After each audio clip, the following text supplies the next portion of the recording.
क्या आपको लंबे लंबे पॉडकास्ट देखना पसंद नहीं है? कोई बात नहीं, आपका भाई आपके लिए लेकर आया है बड़े बड़े पॉडकास्ट के छोटे छोटे clips, the creator show clips.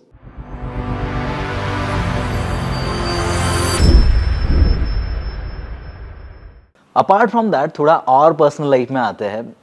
India में ऐसे बहुत से कम क्रिएटर्स हैं जो as a couple as a creator काम कर रहे हैं। तो आप और गुंजन मैम दोनों भी मिलके काम करते हो, तो I am sure it is an amazing journey for both of you. But ये जर्नी स्टार्ट कहाँ से हुई थी? क्रिएशन की कि हमारी? नहीं, आपकी। सो बेसिकली जानते हम थे एक दूसरे को 2010 से, ट्रेनिंग Okay. के मीडियम से ही हमारी इंटरेक्शन हुई थी। Okay. एक इवेंट में, एक वर्कशॉप में ही। और लेकिन एक कनेक्ट बहुत स्ट्रांग हुआ, नजर आया। उससे पहले मैं बताता हूँ, 2012-10 में हमने जाना पहचाना एक दूसरे को, 12-13 तक हमारी दोस्ती रही। और उसके बाद वी क्लिक्ड सो मच कि हमें लगा कि you know everything is so matching. But उस फीलिंग के आने से पहले तक मेरी लाइफ में एक क्लैरिटी थी जो मैंने पेरेंट्स को दी हुई थी कि मैं कभी शादी नहीं करूंगा। मेरा प्लान शादी करने का नहीं था। Wow, I can relate. हाँ, तो पेरेंट्स कभी भी पूछते थे, मैं कहता था मुझे शादी नहीं करनी। और मैं ऐसे नहीं कहता था कि शादी नहीं करनी, मैं पूरा केस स्टडी देता था उनको मुझे क्यों नहीं करनी। कि मेरी लाइफ की एक विजन है, मेरा एक गोल है, मैं दुनिया का हूँ, मैंने दुनिया के काम आना है। मुझे मेरा जीना उठना यही है कि मैं हर रोज लोगों को एम्पावर करूँ। तो मैं शादी और घर गृहस्थी में नहीं आ सकता। जैसे वो कन्विंस करने की कोशिश करते थे, ज्यादा फोर्स नहीं था, बट जैसे ही कन्विंस करते थे तो मैं सारे नाम रट के बोलता था। मैं कहता था रतन टाटा जी ने शादी नहीं करी, अटल बिहारी वाजपेयी जी ने शादी नहीं करी, जितने एपीजे कलाम साहब ने शादी नहीं करी, मोदी जी ने शादी नहीं करी, जितने नाम थे ना, मैं सारे, जितने सक्सेसफुल बैचलर्स ऑफ इंडिया, मैंने सारी लिस्ट निकाली हुई थी, रट के निकालता था मुंह से। और वो इतने कन्विंस हो गए कि बंदा तो डीप इनटू मिशन है, एंड सपोर्टिव थे, तो ऐसा कोई इशू नहीं था। And then I met Gunjan. Gunjan को मिलके लगा कि यार मिलकर हम और अच्छे से अपने विजन को पूरा कर सकते हैं। ये वो पार्टनर है जो डिस्ट्रैक्शन नहीं है, जो चैनलाइज कराएगी, जो मुझे गाइड करेगी। हम दोनों पैशनेट हैं, हम ज़्यादा बड़ी हेल्प कर सकते हैं दुनिया की। तो वो फील आई और मैंने रियलाइज किया, बहुत बड़ा लेसन था कि लाइफ में ओपन रहना चाहिए। मैंने सोच ली एक चीज़, बट ये नहीं सोचा कि partner can be such a big strength. और उसके बाद मेरे को एक इतना अच्छा अपने आप में घर में एक मेंटोर, एक दूसरे को हमें मेंटोर मिल गया कि हम कंफ्यूज्ड होते हैं, एक दूसरे से डिस्कस करते हैं। और हम दोनों का उठना काम की बातों से शुरू होता है।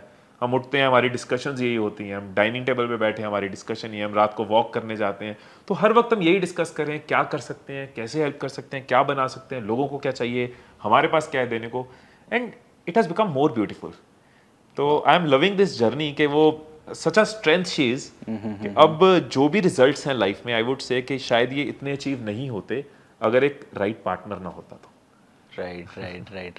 व्हाट एनी इंसिडेंट आपको याद है आपके इस जर्नी में जो आप कभी नहीं भूल सकते, आप दोनों की जर्नी में? बहुत सारी चीज़ें हैं। फॉर एग्जाम्पल, जब हमारी शादी की बात स्टार्ट हुई थी, पहले फनी वाला एक इंसिडेंट बताता हूँ। तो अब हमारे घर में तो यूट्यूब की अवेयरनेस है, सब क्रिएट कर रहे थे। तो गुंजन को अपने घर में बताना था कि क्या करते हैं। अब प्राइमरली मैं ट्रेनर हूँ, स्पीकर हूँ, लेकिन यूट्यूब की वजह से एक रेवेन्यू और इनकम थी। तो उसने घर पे बताया कैसे यूट्यूब पे वीडियोस बनाते हैं। अब 2014 में ये करियर कैसे समझ आ जाए कि अपनी बेटी हम किसी को दे दें आज भी यूट्यूब नहीं पे समझ वीडियोस में बनाता आता। है। आज मुश्किल है कि भाई यूट्यूबर है तो शादी करनी है, 4 लोगों से डिस्कस करना होगा, फिर भी यूट्यूब सुना हुआ है। Correct. तब सुना ही नहीं होता था। तो फाइनली गुंजन ने अपनी नानी को, कैसे नानी पूछ रही है लड़का क्या करता है, क्या बताएं, तो फाइनली उसने बताया कि इंटरनेट पे प्रोफेसर लगे हुए हैं।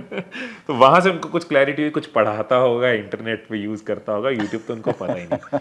सो वो वाले बहुत फनी इंसिडेंट्स हुए थे। मैं उसको आज भी कहता हूँ कि वो पैनल डिस्कशन होती है ना, सारे रिलेटिव्स बैठे हो, तुम सामने बैठ के समझा रहे हो तुम करते क्या हो।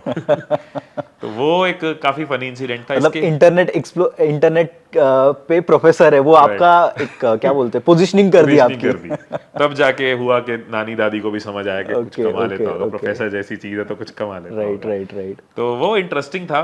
तो शुरू में मेरे मदर इन लॉ का भी कहना था कि साथ साथ एक जॉब कर लो, लेकिन लुक एट द टाइम के उन्होंने भी साथ में कितना इवॉल्व किया कि आज वो बहुत प्राउड फील करती हैं और आज वो आइडियाज डिस्कस करती हैं कि इस चीज़ पे भी वीडियोस बनाओ, ये चीज़ करो। और कोई भी मेरी वीडियो जाती है तो उनका सबसे पहले एक थम्स अप या लाइक आता है कि so happy to see the video. तो ओवर द टाइम काफ़ी चीज़ें बदली हैं। और एक इंसिडेंट और है कि एक चीज़ मेरी बड़ी क्लियर थी, क्योंकि उस टाइम पे financially I was not good. Okay. जब हमारी शादी हो रही थी तो मैंने गुंजन को यही कहा था कि गुंजन, हो सकता है हमें एक गांव में रहना पड़े, हो सकता है हमें एक 1 BHK में रहना पड़े, हो सकता है क्योंकि नोएडा में हमें जाना था, नोएडा में गुंजन की जॉब थी, तो वहाँ 7-7 गांव होते हैं जहाँ रूम सस्ते मिल जाते हैं। तो मैंने कहा हो सकता है मैं वहाँ रहना पड़े, लेकिन मैं ये काम कभी नहीं छोड़ूंगा। मेरी ज़िंदगी का मिशन पर्पस यही रहेगा, लोगों को इंस्पायर करना है। वो आज यूट्यूब से हो रहा है, कल को हो सकता है मुझे फिजिकली करना पड़े अगर डिजिटल ना रहे तो। लेकिन this was very clear and she supported this. और शुरू में हमारी जर्नी में व्हेन वी गॉट मैरिड तो बहुत टाइम हमारे पास बेड भी नहीं था, ज़मीन पे ही हम गद्दा लगाते थे, और इस तरह की टीवी नहीं था शुरू में, कार नहीं थी शुरू में। तो मतलब किसी रिलेटिव ने अपनी एक पुरानी कार हमें दी थी इन लॉज की तरफ से कि जितने दिन आप कार नहीं ले रहे हो इतने दिन यूज़ कर लो। तो इस तरह से शुरुआत करी थी, but she stood by this कि उसने कभी कंप्लेंट नहीं करी कि बिकॉज वो बहुत अच्छी कंपनी में जॉब कर रही थी और मेरे पास इतना इनकम नहीं था। But this was a beautiful journey के she stood by it, every day she stood by it के पैसा इंपॉर्टेंट नहीं है, तुम्हारा पर्पस इंपॉर्टेंट है, पैसा सेकंड सीट पे रहेगा। Amazing amazing. अगर आपको ये कन्वर्सेशन पसंद आया तो पूरा पॉडकास्ट देखने के लिए यहां पर क्लिक करिए और ऐसे ही थॉटफुल क्लिप्स के लिए हमें सब्सक्राइब करिए।